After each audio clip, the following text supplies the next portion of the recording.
ఓం శ్రీ మహాగణాధిపతయే నమః. శ్రీ మహాసరస్వత్యై నమః. శ్రీ గురుభ్యో నమః. హరి ఓం.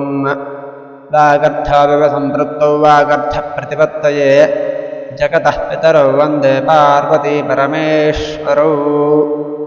పరమేశ్వర స్వరూపమైన శ్రీ శివమహాపురాణ పఠనమునకు నమస్కారం. ఇక ఈ వీడియోలో ప్రణవ పంచాక్షరీ మంత్రమహిమ, శివలోక వైభవం అనే ఘట్టం గురించి తెలుసుకుందాం. మునపటి వీడియోలో తెలుసుకున్నట్లుగా శివభక్తి కలగటానికి సులువైన ఉపాయం చెబుతాను. మానవుడు రుద్రాక్ష ధారణ వల్ల 4వ వంతు భక్తిని, విభూతి ధారణ వల్ల అర్ధభాగాన్ని, మంత్రజపం వల్ల 3 వంతుల భక్తిని పూజిస్తే పూర్ణ భక్తిని పొందుతాడు. పూర్ణ భక్తి కుదిరితే జన్మరాహిత్యమే దానికి ఫలితం.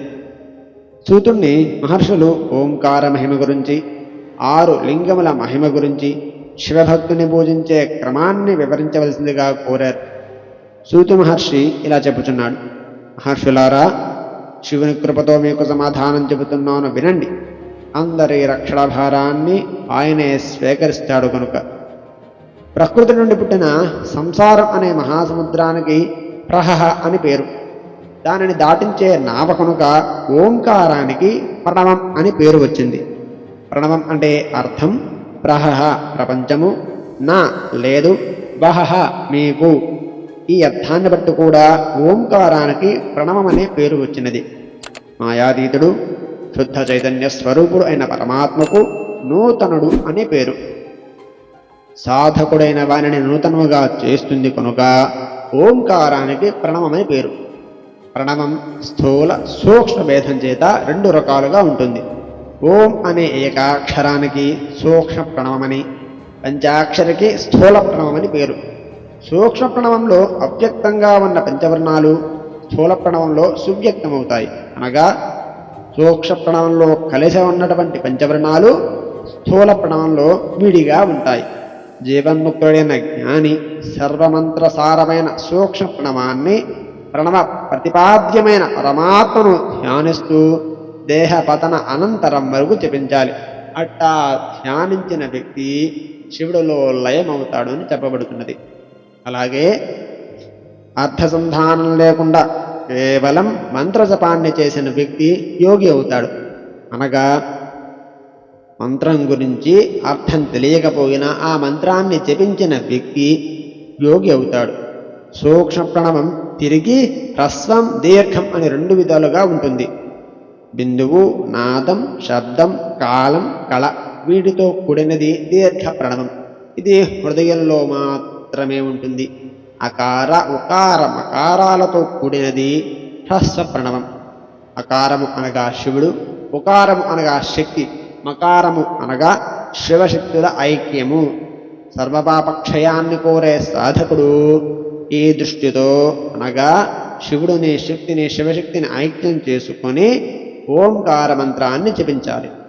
ఇక ప్రవృత్తులు అంటే రక్తి మార్గంలో అనగా సంసార మార్గంలో ఉన్నవారు హ్రస్వ ప్రణవాన్ని మాత్రమే జపించాలి. విరక్తి అనగా జ్ఞాన మార్గంలో ఉన్న నివృత్తులు దీర్ఘ ప్రణవాన్ని జపించాలి. వేద పఠనానికి ఆదిలోనూ ఉభయ సంధ్యలందు చేసే సంధ్యావందనంలోనూ ఓంకారం ఖచ్చితముగా చేయాలి. 9 కోట్ల ఓంకారాన్ని జపించిన పురుషుడు ముందు పరిశుద్ధుడవుతాడు. ఆపై పృథ్వీతత్వం మొదలుగా ఆకాశతత్వం వరకు 45 కోట్ల ఓంకారాన్ని ఆ తరువాత జపించాలి. ఈ విధముగానే ఆ పంచేంద్రియ గుణాలైన గంధాదులు మొదలుగా శ్రవణం వరకు 45 కోట్ల ఓంకారాన్ని జపిస్తే వాటిని జయిస్తాడు. ఇంకొక 9 కోట్లు జపిస్తే అహంకారం అనే తత్వాన్ని కూడా జయిస్తాడు. ముల్లారా, ఆ పైన సాక్షాత్కారం, ఆత్మ సాక్షాత్కార పర్యంతము జపాన్ని కొనసాగిస్తూనే ఉండాలి. ఈ విధముగా 108 కోట్ల ఓంకారాన్ని జపించిన వ్యక్తి జ్ఞాని అయి శుద్ధయోగాన్ని పొంది జీవన్ముక్తుడు అవుతాడు అనటంలో ఎటువంటి సందేహము లేదు. ఇక మంత్రం యొక్క ఋషి, ఛందస్సు, దేవత ఇటువంటి వాటిని స్మరించి అంగన్యాసకరన్యాసాలతో జపం చేయాలి. అనగా మంత్రోక్తపూర్వకంగా జపం చేయాలి. హకారాదిలో హకారము పర్యంతము ఆవరణాలతో కూడిన ప్రణవాన్ని తన దేహంలో న్యాసం చేసిన వ్యక్తి ఋషి అవుతాడు. అనగా మంత్ర సాధనతో చేసిన జపం చేసిన వ్యక్తి ఋషి అవుతాడు. ఇక యోగి 3 విధాలుగా చెప్పబడ్డారు. 1 క్రియాయోగి, 2 తపోయోగి, 3 జపయోగి అని శివయోగులు 3 విధాలు. సంపాదన వినియోగించి శివపూజ చేస్తూ సాష్టాంగ నమస్కారాది క్రియాతత్పరుడగు భక్తుడు క్రియాయోగి. అనగా తన సంపాదనతో తను శివపూజ చేస్తూ సాష్టాంగ నమస్కారాలు చేస్తున్న వ్యక్తి క్రియాయోగి అవుతాడు. మితహరుడై బాహ్యేంద్రియాలను జయించి పూజా తత్పరుడై ద్రోహ చింతలేనివాడు తపోయోగి. అనగా తక్కువగా మాట్లాడుతూ తక్కువగా తింటూ బాహ్యేంద్రియాలు అనగా తన ఒంటిలో ఉన్నటువంటి ఇంద్రియాలను జయించి పూజ మాత్రమే చేసే వ్యక్తి ద్రోహం లేనివాడు తపోయోగి అవుతాడు. ఈ గుణాలనే కలిగి ఉండి అనగా పైన 2 గుణాలను కలిగి ఉండి కామక్రోధాదులను జయించి శాంత మనస్కుడై సర్వకాలముల యందు జపం చేయు భక్తుడు జపయోగి. ఇలాంటి వారిని ఖచ్చితంగా పూజించాలి. ఇక ఇప్పుడు జపయోగాన్ని గురించి చెబుతాను వినండి. తపస్సు చేసుకోవాలనే వారి కొరకు జపం విధించబడినది. జపం జన్మబంధాన్ని తుడిచివేస్తుంది. ముందుగా నమః అని ఉచ్చరించి తరువాత చతుర్థీ విభక్తిలో శివనామాన్ని చేర్చగా అనగా నమశివాయ అను పంచాక్షరి మంత్రం ఏర్పడింది. ఓంకారంతో కలిపి దీనిని జపించాలి ఖచ్చితముగా. శుక్లపక్షంలో ప్రారంభించి కృష్ణపక్షాంతం వరకు జపించాలి. మాఘమాసం, భాద్రపద మాసాలు జపానికి ఉత్తమమైన మాసములు. సాధకుడు జప సమయంలో 1 పూట మాత్రమే భుజించాలి. మితభాషయై శమదమాదులను కలిగి ఉండాలి. మాతృదేశ సేవ, మాతా పితృసేవ ఖచ్చితంగా చేయాలి, విడవనేకూడదు. అలాగే శివుడిని ఎలా ధ్యానించాలో తెలుసుకుందాం. పద్మాసనస్థం శివదం అనగా పద్మాసనస్థుడు, శుభాలను ఇచ్చేవాడు. గంగా చంద్రకళాన్వితం గంగతో చంద్రకళతో కూడినవాడు.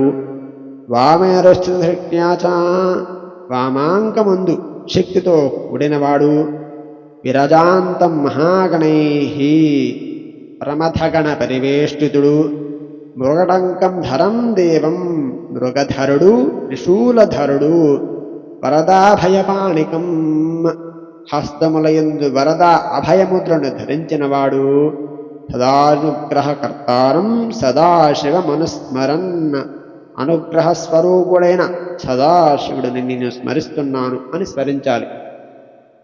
అలాగే సాధకుడు ఎప్పుడు హృదయంలో కానీ సూర్యమండలనందు కానీ శివభావన చేసి మానసిక పూజ చేసి పూర్వముఖంగా కూర్చొని పంచాక్షరిని జపించాలి.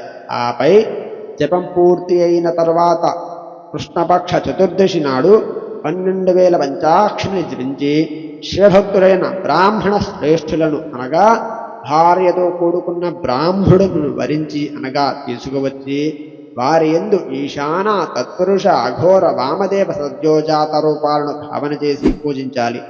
అట్టి పూజించిన శివభక్తుడు కల్పాంతం వరకు శివలోకంలో ఉంటాడు అనటంలో ఎటువంటి సందేహము లేదు. ఇంతటితో ప్రణవ పంచాక్షరి మంత్రమహిమ శివలోక వైభవం అనే ఘట్టం పరిసమాప్తి. రేపటి వీడియోలో శివలింగ మహిమ అనే ఘట్టం గురించి తెలుసుకుందాం. హరి ఓం తత్సతు.